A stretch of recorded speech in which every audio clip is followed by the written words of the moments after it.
ফুচকা খায় না এমন মেয়ে খুঁজলে খুব কমই পাওয়া যাবে। মেয়ে বলা তো ভুল, ছেলেরাও ভীষণ ভালোবাসে। এই ফুচকা হচ্ছে এমনই একটা প্রিয় খাদ্য। তো যাই হোক, ফুচকাগুলো ফটাফট ঢেলে নিয়েছি। আর কে এনেছে ফুচকাগুলো? এনেছে আমার বরমশাই। সে আজকে কলকাতা গেছিলো কাজের সূত্রে। আসার সময় দেখো বউ ছেলে মেয়ের জন্য হাতে করে কিন্তু ফুচকা নিয়ে এসেছে, যেটা দেখলে এমনি অটোমেটিক জিভে জল চলে আসে। তো আমি যখন আলু আর জলটা ঢালছিলাম, তো কি বলবো, ভাবছিলাম কখন খাবো। তো প্রথম বাইটটা আমি আমার মেয়েকে দিয়ে দিলাম। তারপরে বললাম তুই এটা চেবাতে থাক, ততক্ষণ আমি একটা মুখে ভরে নিই, কারণ ফুচকা দেখে তো জিভ থেকে অটোমেটিক জল চলে এসেছে।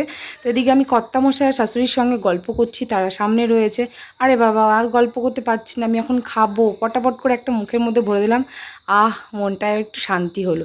কারণ দেখো, টক জল আর ফুচকা আলুর কম্বিনেশনটা কে বানিয়েছে জানি না, যে বানিয়েছে দারুণ বানিয়েছে। অদ্ভুত একটা খাদ্য, খেলে একটা মন শান্তি হয়ে যায়। আরে না না, আমি একা একা সব সাবার করবো না, সবাইকে দিয়েই খাবো। তো মাকে কিন্তু আমি ফুচকার মধ্যে আলু ভরে ভরে দিচ্ছি। মা বেশি ফুচকা পছন্দ করে না, মিঠার বাপিও খুব একটা খায় না। তো এখানে আমি আর মেয়েই বেশি খাচ্ছি।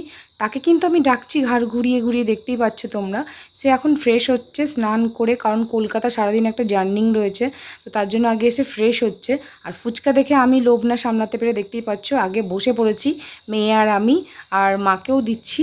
তো চলো, কর্তামশাইয়ের জন্য রাখবো, ভেবো না যে রাখবো না, তার জন্যও রাখবো। তাকে আমি বলছি তাড়াতাড়ি এসো, নাহলে কিন্তু শেষ হয়ে যাবে। সে বলছে হোক, তাও অসুবিধা নেই, তোমরা যদি খেতে পারো খেয়ে নাও। কিন্তু কর্তামশাইকে না দিয়ে কি আমরা খেতে পারি?